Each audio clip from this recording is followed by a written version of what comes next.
Nah, itu kalau saya kaitkan tadi bahwa perumahan itu kan bagian dari tata ruang ya, pemanfaatan ruang. Dan itu akan menjadi masalah, Pak. Itulah yang dalam diskusi kita tadi itu urban development itu salah satunya. Jadi bukan soal pemerintahan kota, bukan soal tata ruang kota saja.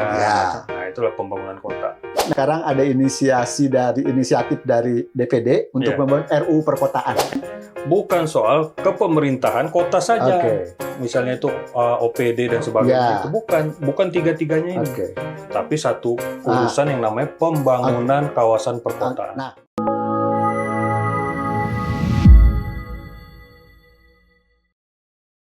Selamat sore para pemirsa P3JB Juara, kembali lagi di PPJ, Podcast P3JB Juara.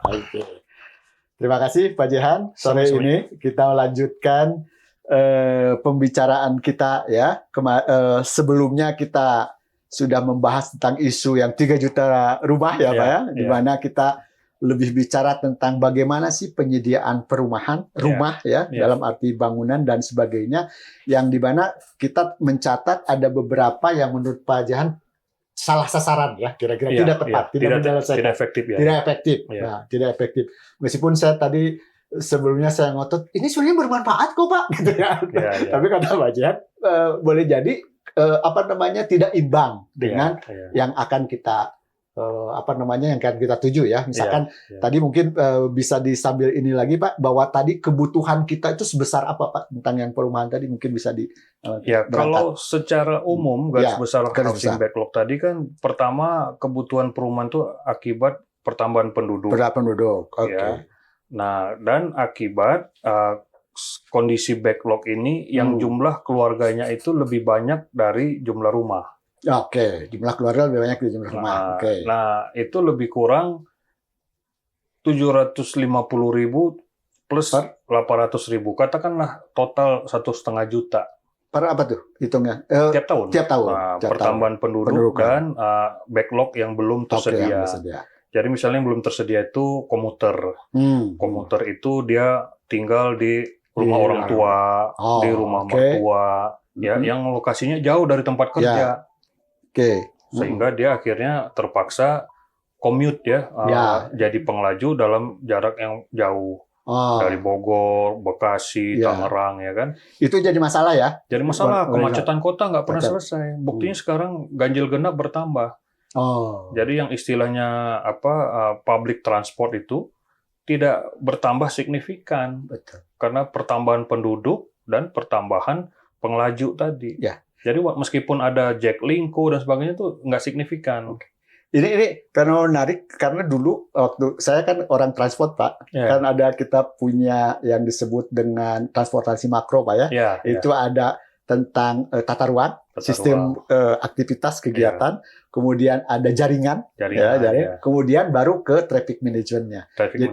Nah itu kalau saya kaitkan tadi bahwa perumahan itu kan bagian dari tata ruang ya, pemanfaatan ruang, dan itu akan menjadi masalah dengan tadi muaranya di traffic. Jadi akhirnya polisi kan sama dinas perhubungan akhirnya harus menyediakan sumber daya manusia yang banyak sekali untuk membuka simpul-simpul traffic jam. Kan capek Pak. Itu udah pakai masker, polusi tiap pagi itu ternyata bertambah Pak. Jumlah kendaraan masuk Jakarta. Jadi bisa dikatakan fenomena masalah transportasi hulunya jangan memang pemukiman Pak ya. Iya. Bisa pemukiman memang kan? Jelas. Dari pemukiman. Kota itu kan permukiman. Pemukiman ya. Dengan berbagai aktivitas. Tambahannya selain bermukim. Nah, siapa yang meminta Gage ditambah terus? Ya yang mengurai traffic jam tadi. Jadi kan muaranya itu tidak tertahankan. Oke lah, ganjil genap sebagai solusi. Itu solusi sementara. Akhir kan protes orang. Masa kita udah beli mobil hanya boleh separuh kalender berjalan? Kan nggak boleh. Akhirnya solusinya apa? Ya beli mobil lagi. Sekarang dijual mobil pelat ganjil, mobil pelat genap. Itu nggak bener udah. Dan kalau dihitung-hitung, kerugian ekonominya kan besar sekali. Besar sekali ya. Pak, bagus Pak, ini untuk penjualan mobil. Iya, penjualan mobil, tapi dalam skala kota nggak produktif kotanya. Coba kita hanya beli mobil murah, ya kan? Mobil LCGC supaya Ya. dapat yang genap kalau Ya. kita mobilnya udah punya ganjil ya. gitu kan. Jadi aneh. bermasalah. Senin naik mobil, wah enak. Ya. Selasanya, Bisa lucu-lucu jadinya. Betul. Bisa dikatakan setuju nggak Pak bahwa persoalan transportasi benahin dulu yang pemukiman, kira-kira gitu? Lah iyalah kan tadi Benahin dulu. tata ruang. Tata ruang. Itulah yang dalam diskusi kita tadi Ya. itu urban development Urban itu development. salah satunya. Jadi bukan soal pemerintahan kota, Ya. bukan soal tata ruang kota saja. Ya. Nah, itulah pembangunan kota. Namanya pembangunan kota ya. Pembangunan kawasan perkotaan ya. Pembangunan kawasan perkotaan. Hmm. Ya kebetulan ini ada beberapa minggu lalu saya dapat diundang juga, itu ada sekarang ada inisiatif dari DPD untuk Ya. membangun RUU perkotaan. RUU perkotaan. Ya. Ya. Itu kira-kira pandangan Pak Jian gimana tentang RUU perkotaan? Ya saya udah terlibat sejak tahun 2010 dulu tuh. 2010. 11 ya. Itu sudah mau RUU, dulu udah mau dibikin. RUU perkotaan. Sekarang belum ada ya? Sekarang kan belum ada. Ya belum ada. Belum ada Belum ya? ada. Oke. Artinya Dulu udah sudah sejak ada. 15 tahun lalu itu Sudah tidak ada. mengerucut. Tidak ngerucut. Nah, apa permasalahannya? Tidak memahami apa yang perlu diatur Hmm. dalam Perkotaan. urusan Perkotaan. ya, yang dibuat undang-undang itu dalam pembangunan perkotaan. Oke. Ya, kota itu city, Oke. perkotaan itu urban. Gimana? Dibilang nih? Beda. Jadi kota, Kota itu city. City, oke. Nah, jadi dia ada batas yurisdiksinya. Ya, Dan ada nasionalnya. city administration. Itu pemerintahan ya. City mayor itu wali kota. Oke, jadi Ya. lebih ke pemerintahan lah ya. Pemerintahan. Oke, Sedangkan oke. perkotaan itu adalah urban area. Urban area. Nah, bisa jadi dia ada di pinggir kota, Oke. city tadi, masuk wilayah Urban kabupaten, Ya. tapi dia sudah urbanize, sudah Oke. mengkota.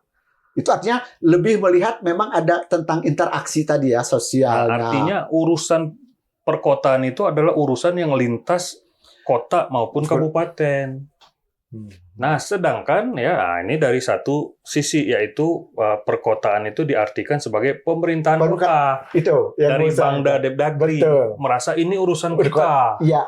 Itu udah. Padahal sama betul. sekali berbeda. Itu Betul. pemerintahan kota. Oke. Jadi pendekatannya nggak bisa dari tata pemerintah ya, harus dari tadi kita melihat Pembangunan kota. Jadi Hmm. itu pemerintahan kota. Nah, ada lagi perencanaan pembangunan kota yaitu Bappenas. Oke. Kan ada Direktorat Perkotaan. Ah. Nah, ada lagi dari tata ruang. Kalau zaman saya dulu belum ATR, Direktorat Jenderal Penataan Ruang. Itu adalah sebenarnya Direktorat Perkotaan itu penataan ruang kota. Oke. Nah, ini menarik kalau misalkan bahwa tata ruang yang ada sekarang tuh kan basisnya dari administrasi pemerintah mana, Pak? Ada RTR Ya, kota. Administrasinya artinya dalam produk-produknya dikenali oleh pemerintahan kota. Oke. Tapi kan substansi di dalam RT RW itu kan penataan ruang. Oke. Nah, jadi itu satu sektor tersendiri. Jadi pembangunan kota yang harusnya diatur dalam RUU perkotaan itu bukan soal penataan ruang kota saja, Oke. bukan soal perencanaan pembangunan kota saja, RPJMD kota, bukan soal kepemerintahan kota saja. Misalnya itu OPD dan sebagainya, itu bukan tiga-tiganya ini. Tapi satu urusan yang namanya pembangunan kawasan perkotaan. Nah, maksudnya tadi bisa nggak ketika tadi ya bahwa kita nggak bisa dibatasin oleh tadi batas administrasi ya, sektor itu ya. Tiga sektor dan juga tadi administrasi kota ya. Nah sekarang kan yang udah terjadi dokumen itu kan itu, Pak. Berarti apakah itu harus ada dokumen yang menggabungkan itu atau kira-kira dokumen perencanaannya itu yang tadi urban development-nya? Atau tetap masing-masing? Yang Pak Luki bilang itu dokumen sektor. Ya, ada RPJMD kota, ada RPJMD kabupaten. Ya, itu yang ada RT RW kota, ada RT RW kabupaten. Betul. Ada tata pemerintahan OPD strukturnya itu, organigram yang itu di bawah yang kota, ada yang di bawah kabupaten. Oke. Nah, ini tidak tentang itu semua. Oh, tidak tentang itu. Tapi ada kaitan-kaitan jelas ada. Betul. Ini yang namanya pembangunan kawasan perkotaan atau kalau di negara lain tuh urban development. Tidak perlu jadi dokumen perencanaan yang terpisah dengan yang tadi yang saya sampaikan. Atau harus memerlukan juga. Itu maksud saya. Itu kebiasaan pemerintah kita itu kalau ada dokumen diperdakan, ada undang-undangnya, ini jadi sah buat proyek. Ya akhirnya ujungnya main proyek lagi. Balik lagi tadi ya, soal proyeknya. Jadi Itu cara pikir proyektan, ya, membutuhkan cantolan undang-undang, cantolan perda. Ya ini sih, kalau menurut saya bukan itu cara berpikirnya. Ya sekarang pertama, perlu nggak satu pembangunan kota itu dibuatkan satu program? Program ya. Misalnya Jabodetabek. Oke. Ya. Dengan membahas 3 sektor tadi nggak beres. Tadi itu apa? Tentang tata ruang, kemudian perencanaan pembangunan, sama yang sama pemerintahan. Okay. Kan nggak beres kan? Nggak bisa betul. Ya semua metropolitan di Indonesia kan berantakan. Jabodetabek, Gerbang Kertasusila, Cekungan Bandung, Mebidangru, Maminasata, ya kan berantakan. Masing-masing kan punya itu ya. Berantakan dari kacamata pembangunan kawasan perkotaan. Kawasan perkotaan, oke. Nah, karena fragmented tadi 3 ini. Nah, sekarang pertanyaannya, apa program yang dibutuhkan? Yang dibutuhkan. Nah, ada lagi satu yang berupaya mengintegrasikannya, itu Badan Pengelola Kawasan Aglomerasi. Betul. Yang sekarang. Nah, itu juga nggak akan efektif. Nggak efektif. Mereka pikir, kalau begitu Kepala Badan Pengelola Kawasan Aglomerasi ini Wapres. Dinaikin ke Wapres. Ya Wapresnya tergantung kalau ngerti. Kalau Wapresnya nggak ngerti, gimana ya kan? Nggak begitu caranya. Yaitu pembangunan kota itulah yang harus dilembagakan. Mungkin tadi perlu digarisbawahi, nggak perlu kita membuat dokumen perencanaan tersendiri khusus yang dilepas. Nggak perlu, atau memang bisa juga. Nggak perlu melanjutkan pola pikir proyektan yang membutuhkan cantolan-cantolan aturan untuk main proyek. Itu tepatnya. Oke. Nah, oleh karena itu bukan berarti nggak perlu dokumen program. Program bisa saja perlu ya itu program. Programnya itu apa? Kok menurut saya pertama harus ada kementeriannya. Kementeriannya dulu. Ya Kementerian Pembangunan Kawasan Perkotaan.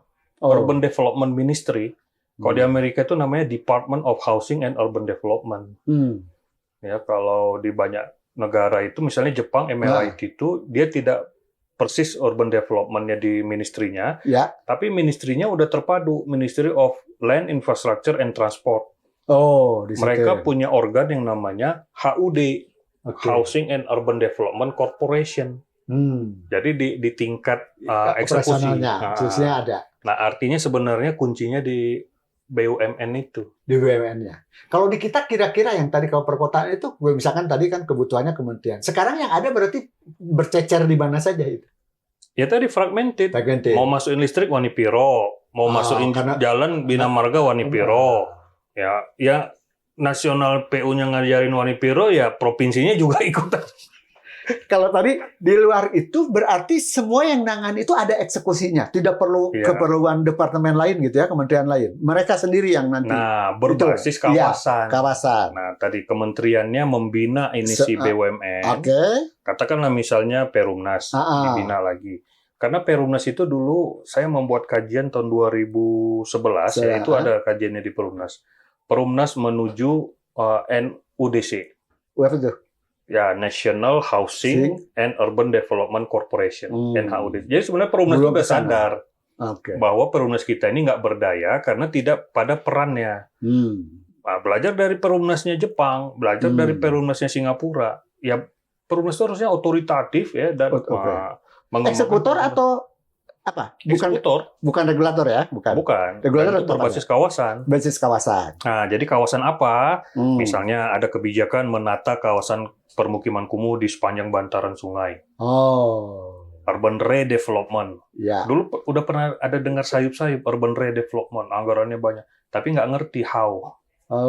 Zaman gubernur siapalah ya, nggak usah kita sebut lah namanya ya, karena nggak ngerti how to implement gitu ya di Jakarta ini. Nah, jadi urban redevelopment itu adalah kawasan yang di dalam kota, karena ini decaying itu membusuk, menurun, dan ini memberi kontribusi kota itu tidak menunjang kemajuan ekonomi karena kawasannya nggak produktif. Padahal ini letaknya di tengah kota, tapi kumuh, decaying.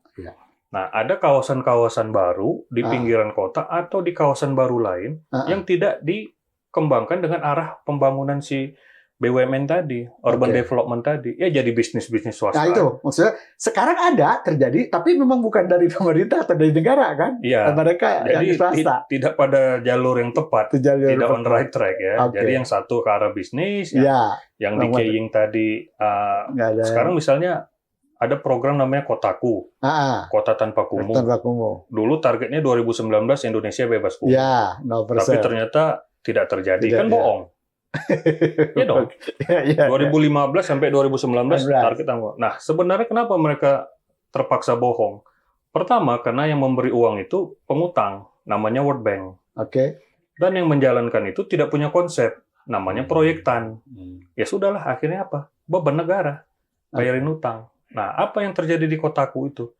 Dia tidak pernah mampu membuat satu skema besar tadi, urban redevelopment, harus terkait dengan urban new development, atau new town development. Dan harus ada satu program perantaranya namanya resettlement program. Ya, itu yang menurut saya, sekarang itu yang saya tahu tuh kan sebenarnya ada turunan dari pertanahan, Pak ya, yang tentang konsolidasi itu. Nah, itu konsolidasi itu salah satu skema. Ya, skema konsolidasi tanah yang secara implementasi kita masih agak terlalu jauh gitu ya. Jauh, ya. Nggak ada tempatnya. Ya. Karena semua main proyek. Kalau main proyek tadi, konstruksi banyak kan, ya, dan konsesi, perizinan, tata ruang. Itu nggak akan pernah nyampe ke sana, karena dia ada di level ketiga tadi, arah kebijakan. Kalau arah kebijakan kan mensyaratkan strategi. Gimana? Kalau udah strategi, skemanya gimana? Masuk ke situ semua. Makanya di Jepang itu, ini kebetulan tempatnya sensei saya. Ya, Onishi Sensei itu sangat berpengalaman dalam Kukaku Seiri. Itu gimana? Nah, itulah dia Kukaku Seiri. Land readjustment istilahnya di sana. Seperti konsolidasi tanah gitu? Iya. Jadi misalnya tadi, satu kawasan yang kumuh tadi, ataupun tidak tertata, itu dikonsolidasi oleh si BUMN tadi. Jadi akhirnya meningkat nilainya. Ya, saya menarik nih. Berarti ada badan atau mungkin yang eksekusinya ya, eksekutornya. Di kita kan selama ini kan nggak ada itu. Jadi perlu itu ada sebenarnya. Ya.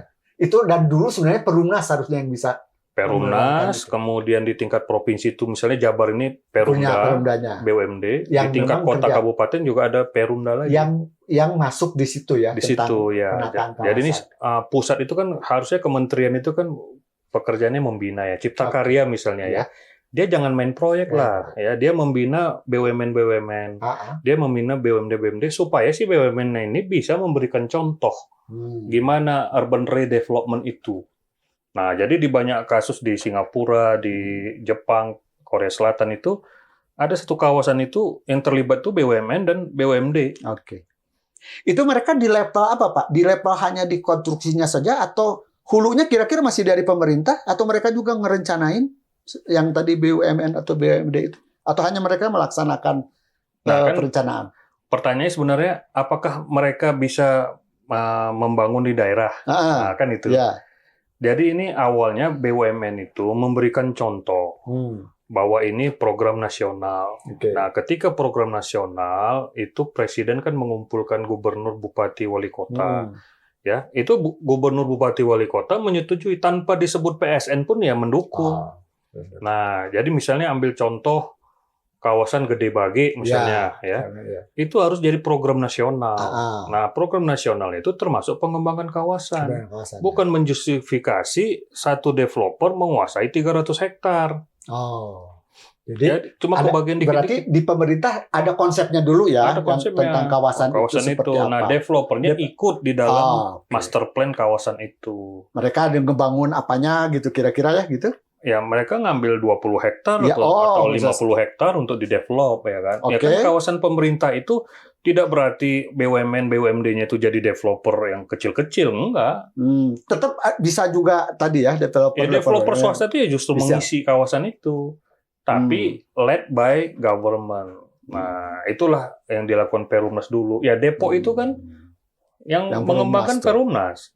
Semua kawasan-kawasan yang dibangun developer swasta itu kawasan siap bangun yang disiapkan Perumnas. Konsesinya jadi berarti ada muncul konsesi ya? Iya. Konsesi lahan ya, karena Perumnas kan udah habis duit nih. Untuk buat Depok 1, Depok 2. Dia mengembalikannya dengan itu melepaskan ke developer. Kira-kira anggaran pemerintah yang diperlukan apa? Ke infrastruktur tetap daripada atau sebenarnya bisa juga? Sebenarnya nggak perlu anggaran. Nggak perlu anggaran juga? Nggak perlu. Yang jadi perlu kebijakan. Jadi yang si BUMN tadi sebenarnya bisa masuk ke infrastruktur juga sebenarnya bisa ya? Lah, infrastruktur kan sudah ada anggarannya.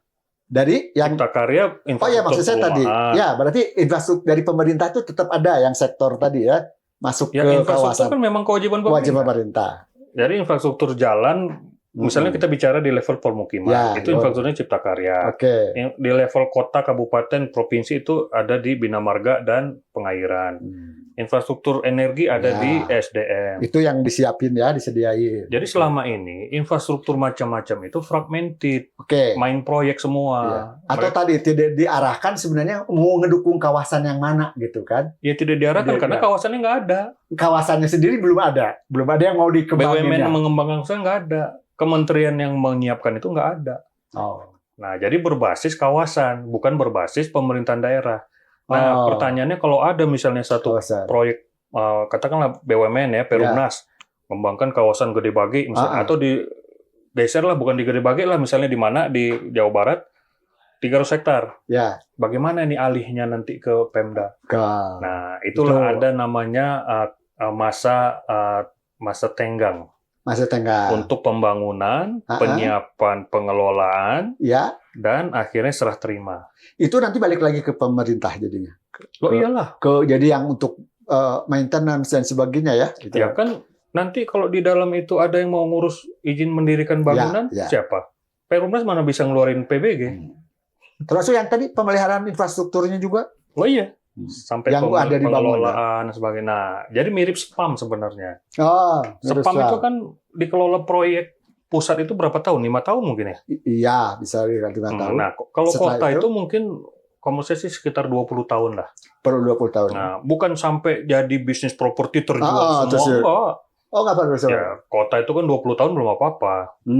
Nah, setelah dia mulai berkembang, udah bisa berjalan, sambil jalan 20 tahun, itulah kerjaannya Cipta Karya itu membina BUMN, membina BUMD di satu daerah itu untuk nanti mampu estafet dari si BUMN tadi. Oh, bisa ke BUMD ya untuk pengelolaan berikutnya. Loh kan tadi tenggang 20 tahun itu dia harus lepas. Oh, yang Perumnasnya kan. Tadi 300 hektar kawasan, dia buat master plan-nya, dia koordinasikan infrastrukturnya tadi, ya. Nah, setelah bangun, bahkan ada masa PBB belum diterapkan. Oh, itu juga salah satu dukung ya? Iya. Harus didukung itu juga ya? Jadi istilahnya inkubasi lah. Inkubasi kota baru. Ya swasta udah invest sana mulai. Oh, karena tadi ya menarik sebenarnya gitu ya, dari sisi tadi insentifnya ya. Insentifnya sebagainya. Menarik. Daerah senang dong. Nanti karena itu maju.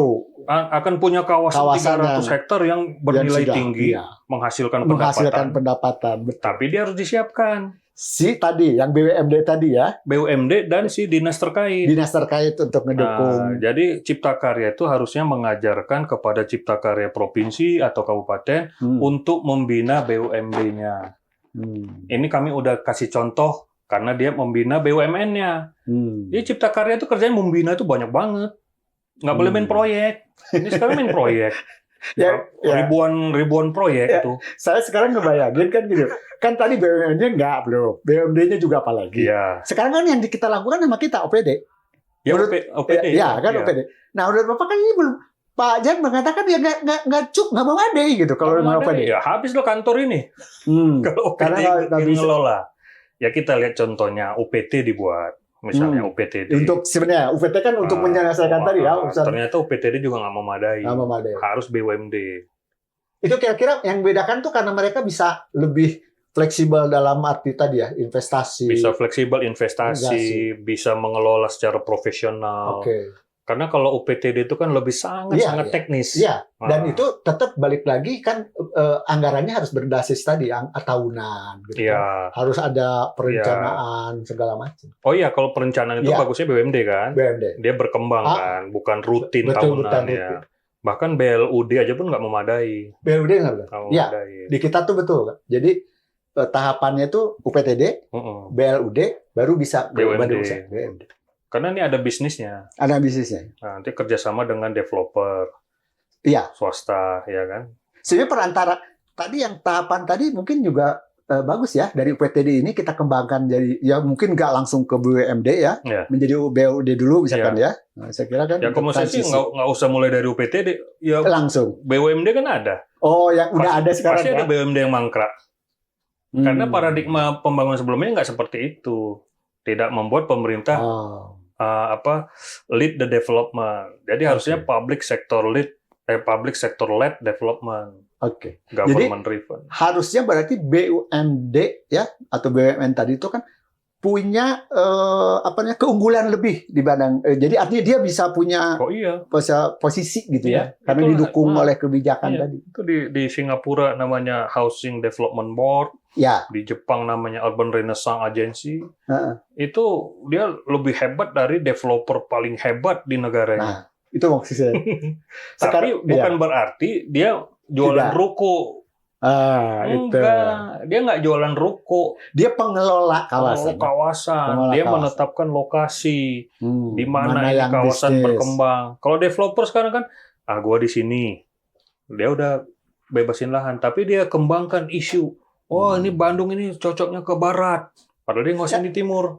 Nah itu kan akhirnya lah, yang menentukan barat apa timur itu developer buat hoax. Ya. Atau pemerintah punya analisis. Ya itu, saya sebelumnya kan saya mengatakan tata ruang yang sekarang itu kan saya bilang seperti ada pemisah yang intuisinya pebisnis dengan cara kita membuat tata ruang. Kadang-kadang itu yang sekarang pertanyaannya. Yang kalah justru jadi tata ruang kan? Ya itu. Kalau pemerintah sifat tata ruangnya itu transaksional, ya selalu mengakui, wah ini intuisi pebisnis kita memang kalah. Nah itu tanda-tanda pemerintah yang transaksional tuh Wanipiro, dia akan siap-siap merevisi tata ruang. Atau gini, saya masih berprasangka baik. Boleh jadi misalkan tata ruang itu sudah benar kok Pak, tapi karena sebenarnya masih kurangin ya. Tata ruang itu kan perencanaan ruang, pemanfaatan ruang dan pengendalian ruang. Ya, kalau pemanfaatan ruangnya tidak ada peran pemerintah di sana, mengkhianati pasal 33. Tidak akan pernah perencanaan ruangnya itu efektif, Pak. Ini akan menjadi justifikasi pemanfaatan ruang yang mengkhianati konstitusi. Saya terus terang aja mengatakan mengkhianati konstitusi, karena konstitusi nggak mengarahkan begitu. Jadi nggak boleh penataan ruang itu hanya berorientasi rencana ruang. Dia harus intervensi pembangunan. Jadi artinya tata ruang yang direncanakan itu panglima, ya. Yang kita harus pegang. Tapi tiga-tiganya. Iya, tadi maksudnya. Perencanaan ruang, pemanfaatan ruang, dan pemanfaatan ruang. Maksudnya ketika dimanfaatkan itu harus dipegang kan? Bahwa di situ harus ada infrastruktur. Bukan. Yang kayak gitu. Ketika pemanfaatan ruang, si penataan ruang ini harus menjamin pemanfaatan ruangnya itu dipimpin oleh negara. Iya. Termasuk tadi kebutuhan-kebutuhan yang di ruang di kawasan itulah misalkan kan itu kan. Kan sekarang tuh di perencanaannya sudah ada bahwa di situ butuh ini, tapi kenyataannya implementasinya nggak ada gitu. Di pemanfaatan ruang. Ya, pemanfaatan ruangnya. Hukum rimba. Maksudnya. Akhirnya apa? Ya mempengaruhi perencanaan ruang. Betul. Direvisi lagi.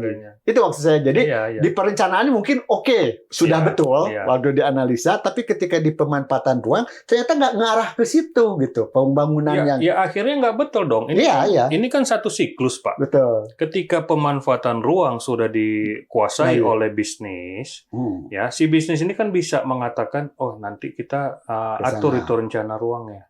Kita bebaskannya dulu tanah di sini, walaupun peruntukannya sawah.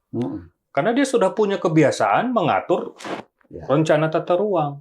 Akhirnya yang sawah tadi jadi kuning, Pak. Mungkin nggak, Pak? Meskipun misalkan si tadi bisnis investor tuh punya tadi intuisi dan sebagainya, tapi mereka ngikutin yang tata ruang kita. Apa yang harus dilakukan? Yang di pemerintah? Biar itu mau. Itu sih developer UMKM yang ngikutin. Kalau udah menengah ke atas dia membuat, dia ngatur. Kan tadi saya bilang pembangunannya tadi. Makanya developer kecil yang pinter, dia ikutin developer besar aja. Kemana arahnya? Kemana arahnya dia akan kuasai tanah di pinggirannya. Atau saya dulu pernah pikir, waktu ngerencanain bisa nggak bareng-bareng? Si bisnis maunya gimana sih? Ya kita bikin perencanaan. Yang bareng-bareng itu hanya koperasi, Pak. Pengusaha susu sapi misalnya itu bareng-bareng karena pengen supaya jualan susunya itu harganya tinggi. Tapi kalau developer mana mau bareng-bareng? Nggak, harusnya bisa ketemu nggak? Ya dia untuk, tapi juga pemerintah itu bisa sesuai visi pemerintahnya gitu. Ya nggak Bisa? bisa Pak, kan Nggak tadi bisa. kan dibebaskan. Ya itu ada ya jadi saya Lepas ke dibebaskan. pasar. Jadi Ah. pembangunan, istilahnya pemanfaatan ruang itu kan pembangunan ruang. Pembangunan itu artinya kan pembangunan kawasan Iya, perkotaan. iya, Itu yang saya iya. bilang tadi. Sebenarnya kuncinya di situ, di tengah itu. Kalau tidak led by government, driven by government, ini terjadi hukum rimba. Ya tadi berarti kan kuncinya Bapak tuh harus ada institusi atau badan usaha yang bisa mengelola tadi Mengendalikan ini semua. mengendalikan tadi. Iya. Sehingga si developer sebesar apapun dia tetap ada di bawah Si Itu. developer publik. developer publik. Itu pasal 33, Pak. Harusnya itu. Jadi betul udah itu bumi dan air dan kekayaan alam yang terdalam itu dikuasai oleh negara dan digunakan. Jadi kata-kata dikuasai itu nggak bisa lagi hanya berarti kita kan memberikan izin lokasi. Enggak. Ah ya saya ya betul. Saya pengen dari ketika si tadi apa namanya public developer ya, Iya, yang kita itu dalam perizinan mereka nggak hanya apa mereka hanya mengarahkan aja, bukan perizinan lu boleh ngebangun ini atau gimana? Oh, master plan. Master plan yang mereka punya. Jadi kalau dalam rejim pembangunan kawasan perkotaan, tadi kan kita bicara RU perkotaan tadi. Perkotaan. Nah, ini kalau dia sudah bekerja, dia membuat master plan. Oke, yang berdasarkan kajian-kajian, nggak boleh ada intervensi developer di sini, master plan ini. Harus objektif. Ya, dia membuat AMDAL. Kemudian dia mengintegrasikan infrastruktur. Jadilah ini kawasan yang siap bangun dengan nilai yang meningkat. Nah, nanti soal pertanahan ya dia atur aja. Ada nggak di situ tanah negara? Ya tanah negara pasti diarahkan untuk fasilitas publik ya. Kalau tanahnya itu adalah tanah negara atau gini, tanah BUMN yang bisa dilepas, kan ada? Ya. Nah, itu berarti area yang cocok untuk bisnis properti. Nah, itu nanti bagian dari si developer properti untuk mengembangkannya. Nah, tapi dia yang menetapkan peruntukannya apa? Intensitasnya seperti apa? Jadi di master plan ya mereka punya. Master plan dan pengendalian. Pemanfaatannya ya. Kalau istilahnya tadi izin lokasi, perizinan lain tetap itu ranahnya pemerintah ya. Daerah. Itu nanti kan, tadi ada tenggang waktu 20 tahun. Oh, setelah itu, waktu yang 20 tahun itu masih punyanya ini ya? Masa tenggang, masa transisi, dia menyiapkan, dan dia nanti menerima hasil pembinaan dari kementerian. Hasil itu. Nah, kayak SPAM aja. SPAM itu kan sebuah tim project yang jangka menengah lah ya. Nah, selama dalam project itu kan banyak yang dilakukan. Tidak memakai yang tadi ya soal aturan perizinan dan sebagainya sementara ketika ada di masa tenggang itu belum pakai itu kan ya si developer juga masih ngelihat master plan-nya bagus nggak sih gitu. Oh iya nih, ini menarik nih. Termasuk soal pajak Pak ya, boleh jadi ya. Ya pajak belum kan jadi aturan insentif pajak itu bisa di situ ya. Insentif bisa karena PBB-nya ditenggang dulu. Jadi ada masanya tenggang itu di mana ada aturan khusus ya untuk kawasan itu. Jadi saya belajar dari yang namanya PKNS. Itu Perbadanan Kemajuan Negeri Selangor. Bahasa Indonesianya Badan Pembangunan Negeri Selangor. Itu kayak Bapeda. Di Malaysia. Kayak Bapeda gitu? Semacam seperti itu? Enggak. Perbadanan Kemajuan Negeri Selangor itu BUMN-nya negara bagian Selangor. Sana kan federal ya. Selangor itu adalah Jabodetabeknya Kuala Lumpur. Jadi tidak ada satupun developer di Selangor ya di luar Kuala Lumpur itu yang berkembang membangun di luar kawasannya PKNS. Enggak, semua kawasan disiapin PKNS. Bukan hanya nyiapin kawasan, nyiapin aturannya, insentif tadi. Termasuk gitu ya. Tapi selama tadi yang masa konsesi tadi ya, kalau masa pembangunan tadi, saya persisnya kita nanti bisa belajar dari mereka. Ya ada masa yang diperlukan. Baru setelah itu serahkan ke daerah. Itu akhirnya negara bagian Selangor tuh jadi salah satu negara terkaya di Malaysia karena dia punya pembangunan itu. Tapi bukan kayaknya dengan Wani Piro kepala dinasnya atau kepala perizinan tata ruang dan sebagainya atau kepala pertanahan yang enggak. Jadi justru anggaplah OPD itu ngikut ke master plan tadi gitu ya. Iya. Master plan itu harus diimplementasikan dengan proyek-proyek pemerintah tadi ya. Iya, karena si PKNS-nya itu mewakili negara. Si OPD-nya itu adalah pelaksana. Di kita mungkin nggak apa sih sebuah BUMD yang akhirnya kita kan sekarang tuh boleh dikatakan ya kita yang nentuin ke BUMD itu bukan karena BUMD-nya belum punya tadi belum ada yang bisa membuat perencanaan. Tidak capable. Tidak capable. This is the notion of capacity and institutional development. Jadi kita kalau tidak ada kapasitas ya mohon maaf ya, kayak orang malas kan nggak mau kerja, maunya dapat duit aja, nggak bisa kayak gitu. Jadi kuncinya satu aja, mau kerja keras aja, suka bekerja keras. Dari regulasi yang ada, BUMN yang ini ya, BUMN dengan BUMN ini memungkinkan untuk jadi seperti itu, seperti contoh yang Perumnas dulu gitu, kalau mungkin ya. Dan BUMD daerah yang sudah pendapatannya tinggi itu sangat memungkinkan seperti Jakarta, Surabaya, Medan itu sangat memungkinkan. Karena kan ada salah satu kuncinya itu APBD-nya cukup memungkinkan. Tapi kalau tidak dijalankan dengan kapasitas yang baik, tidak ada pembinaan dari pusat-pusat pengetahuannya ya nggak bisa juga. Termasuk menarik modal dari luar ya. Oh iya, jadi kalau dia sudah mengembangkan satu kawasan, yang namanya investor dalam bentuk developer, ya, bukan investor unit ya, itu lain lagi. Itu ya dilelang aja. Kalau misalnya ini harga, misalnya Arta Park, ya, Kiara Arta Park, itu sudah dikembangkan, ya, disiapkan semua master plan-nya, 1 meter persegi 5 juta misalnya. Untuk dijualnya. Developer bisa bangun di sana. Ya, tinggal di bidding aja. Misalnya masuk investor dari Qatar. Saya 10 juta semeter katanya. Ya kasih dia dong. Dengan nanti masa konsesi ya. Dengan masa konsesi dan master plan yang sudah direncanakan. Kalau ini kan enggak. Ini kan BUMD-nya cuma dipakai sebagai apa saja, channeling aja. Kan ada developer besar. Ya dari namanya itu ya, Kiara Arta Park kan. Arta itu kan yang di belakang. Jadi ya sebenarnya itu harusnya kalau misalkan itu berangkat dari yang master plan-nya itu sebenarnya bisa jalan ya. Tapi harus ada master plan dulu ya. Iya. Dan negara yang harus hadir di situ. Negara harus hadir dan master plan yang tidak ada tipu-tipu. Yang untuk kepentingan rakyat, kepentingan ruang terbuka. Ini kan tipu-tipu nih. Jadi misalnya disebutkan hutan kota. Padahal itu jadi tamannya dari mall. Ya nggak boleh begitu. Jadi yang diinikannya sebenarnya mall, cuma ada tamannya gitu ya. Tamannya, mallnya makin bagus. Sudah, kalau dari sini kita bisa katakan ada yang mengatakan ini win-win solution loh Pak gitu kan. Ya nggak win-win soalnya. Yang mengendalikan yang punya mall. Ya itu tadi balik lagi. Jadi punya mall bilang, buat aja itu taman kota. Kan gitu, kan beda. Kalau memang si BUMD-nya yang punya otoritas, ya kan, dia nggak boleh main dong. Jadi misalnya tadi dalam bidding investasi, ya bidding dong. Kalau misalnya dia buat cuma 2 juta per meter persegi, dan itu dilakukan diam-diam, itu nggak benar.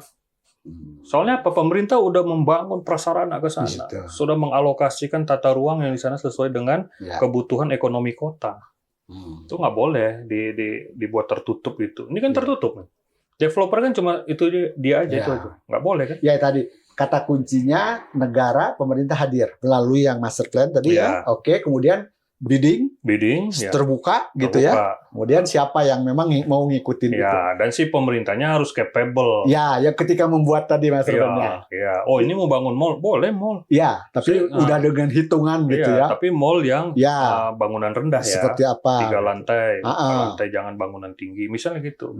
Tapi ini bukan hanya mall, karena Bandung butuh hunian yang banyak. Atau tadi hutan kota juga kota. Ya, lingkungan dan sosial lah. Jadi kalau misalnya kebutuhan Bandung nih heavy-nya itu lingkungan dan sosial, kan itu 14 hektar tuh, Kiara itu. Kalau menurut saya paling nggak 5 hektar deh. Bisa 5 hektar sosial, 5 hektar lingkungan. 4 hektar baru dia boleh untuk bisnis. Saya pengen yang lebih real. Kira-kira menurut Pak Jihan tuh kalau misalkan kita mau ngembangin kawasan yang lumayan signifikan, bisa berapa luas sih yang minimal bisa dampaknya dari satu kota itu? Atau bisa relatif juga tentang luasannya? Luasannya kalau per project ya, per kawasan. Kalau di dalam kota itu setidak-tidaknya dapat 50 hektar. 50 hektar itu. dalam kota Jakarta ya. Bandung sama juga sudah. Iya, di dalam Bandung juga. Kalau misalnya sepanjang bantaran Cikapundung, Itu jangan nggak usah sampai ke Maribaya. Dari mulai Siliwangi sampai Wastu Kencana aja, itu dapat 50 hektar. Nah, ini juga perlu diinikan.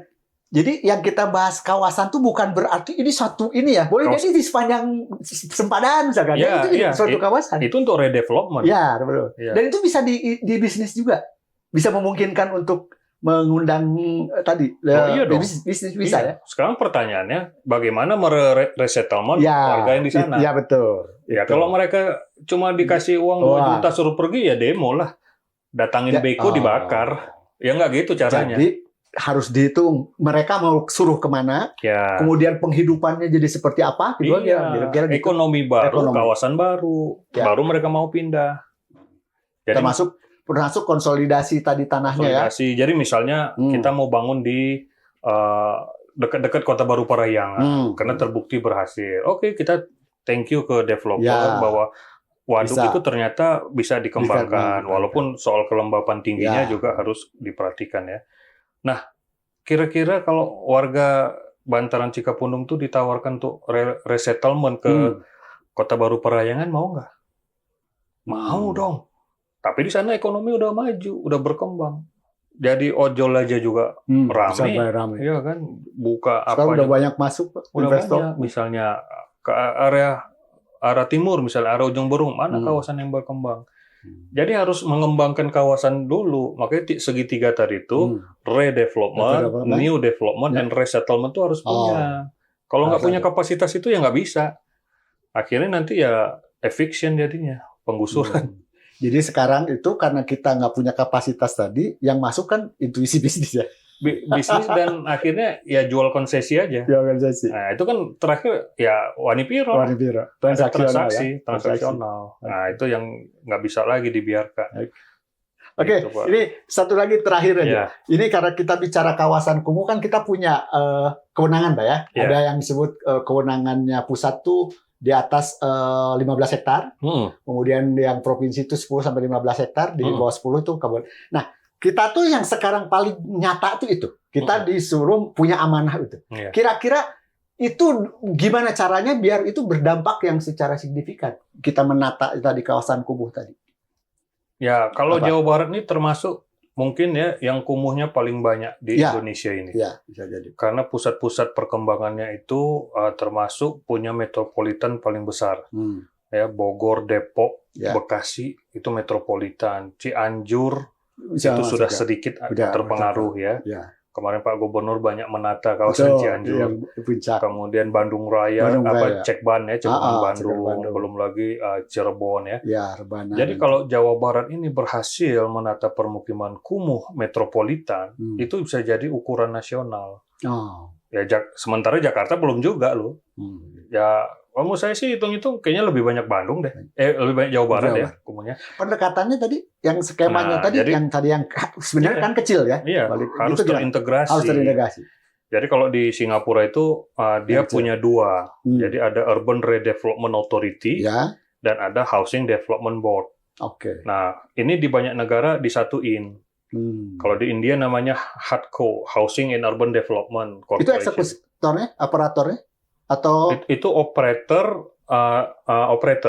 Nah, kalau di Singapura dia authority. Dia sekaligus punya undang-undang. Ada regulasinya. Jadi undang-undang housing law-nya di Singapura itu menjadi dasar dari Housing Development Board. Kalau di Jepang dia juga operator. Namanya Housing and Urban Development Corporation. Sekarang udah jadi Urban Renaissance Agency. Nah, karena saya cerita tadi kementeriannya kebijakannya itu dia lintas. MLIT. Nah, di Indonesia atau di Jawa Barat ini ya itu bisa. Pemerintah Provinsi Jawa Barat itu membuat. Jadi tidak menghalangi walaupun tidak ada undang-undang perkotaannya tadi belum ada. Nah, dia bisa membuat itu karena undang-undang PKP, perumahan dan kawasan itu mewadahi, bisa memungkinkan dia. Nah, mungkin tidak sampai membuat OPD, pembangunan kawasan perkotaan enggak, tapi membuat operatornya mengarah ke sana. Nah, dengan arahan gubernur, ya semua OPD mendukung si operator ini. Ya ini aja satu lagi nih. Saya bayangkan yang paling sulit itu tentang sosial. Ya, ini bagaimana kita berhadapan dengan, menurut saya ini selama ini kita selalu boleh dikatakan belum berhasil. Bagaimana mendekati ke masyarakat dan masyarakat mau. Iya. Kira-kira itu. Ya, peran pemerintah kan pembangunan. Pembangunan artinya keadaannya lebih baik. Ya. Nah, ketika dia ke masyarakat, jangan menggunakan pembangunan sebagai alasan untuk menggusur, nggak boleh. Jadi tentang kehidupan yang menjadi lebih baik. Justru pembangunan itulah pertama-tama si masyarakat terdampak itulah yang merasakan pembangunan itu. Oh, dia akan. Nah, apa caranya? Ya pembangunan kawasan baru. Kawasan baru. Ya, kawasan baru itu mensinergikan antara bisnis, pengembangan kawasan, infrastruktur, dan sebagainya. Sehingga, kayak saya bilang tadi, kira-kira kalau dipindahkan ke Kota Baru Parahyangan, atau yang seperti itu, gitu ya, yang dikembangkan si BUMD tadi, mau nggak? Mau nggak? Nah, jadi kita nyiapkan. Nah, gitu kan? Mereka disiapkan. Ya. Kalau sekarang kan, nggak mungkin, Pak, gitu kan. Ini hoax ini, nggak percaya kita. Buktikan. Satu ronde dulu. Ini ada 1.000 orang pindahin ya ke kawasan baru itu. Terbukti. Dia punya rumah baru, punya bisnis baru, punya toko, dan sebagainya. Adiknya bisa jadi ojol, dan sebagainya, gitulah ya. Betul. Nah, itu akhirnya membuat mau. Nah, setelah itu, barulah pemerintah itu serius menyiapkan si kapasitas ini. Karena itu nggak bisa loh, Pak, kalau tidak ada public developernya tidak punya kapasitas yang memadai tadi, nggak bisa. Oke. Gitu. Oke, Pak Jehan, ini sore yang mencerahkan ini. Amin. Amin. Kita saya kira ini pertanyaan saya masih banyak, Pak. Iya. Nanti kita ke depannya kita undang lagi, Pak ya. Sama ini, satu lagi sedikit, Pak. Ada kapasitas resettlement tadi. Iya. Pemukiman kembali. Itu yang saya bayangkan masih belum. Ini belum dipahami. Jadi selalu pemahamannya itu uang kerohiman. Kasih uang transport, mereka pindah. Bukan. Harusnya disiapkan. Resettlement itu adalah satu kapasitas community development. Oke. Tadi kan Pak Luki nanyanya sosial ya. Sosial. Social development itu di resettlement itu. Dia yang meyakinkan. Cuma si resettlement ini nggak bisa ngomong apa-apa kalau tidak ada new development-nya. Jadi tetap terkait ya. Nah, segitiga itu. Ya. Di kita tuh ada, Pak, di turunan dari PKP urusan program relokasi. Sebenarnya itu. Relokasi, cuma sekarang itu belum kelihatan ini programnya kayak seperti apa itu. Ya, karena targetnya cuma pindah lokasi. Kalau resettlement kan mukim kembali. Beda maknanya pemukiman kembali. Kalau di Indonesia kan bukan relokasi berarti ya, harusnya. Ya karena belum ada aturannya. Istilahnya. Kita jadi masih dikatakan relokasi aja gitu, iya. Oke, teman-teman. Ini satu hal yang ingin saya catat tadi yang disampaikan Pak Jehan, bahwa ketika istilah saya tadi itu ada semacam kebuntuan ya, komunikasi dengan masalah masyarakat, itu ada satu hal yang memang perlu dibangun, ditumbuhkan, itu trust ya. Trust antara dan itu ternyata trust itu memang satu kuncinya atau pintunya harus dibuktikan. Buktikan dulu. Ternyata ada yang sudah bisa. Ternyata bisa. Masyarakat mau ya. Oke. Saya kira itu mungkin yang bisa kita sampaikan di episode kali ini. Terima kasih atas perhatiannya. Mudah-mudahan kita ke depan selalu bisa menyajikan obrolan yang hangat dan kritis ya dari seorang Pak Jehan Sasiregar. Turun sekali lagi Pak Jehan. Sama-sama, Pak. Amin. Oke. Ya, kita tutup dengan baca hamdalah. Alhamdulillah. Amin. Assalamualaikum warahmatullahi wabarakatuh. Waalaikumsalam warahmatullahi wabarakatuh.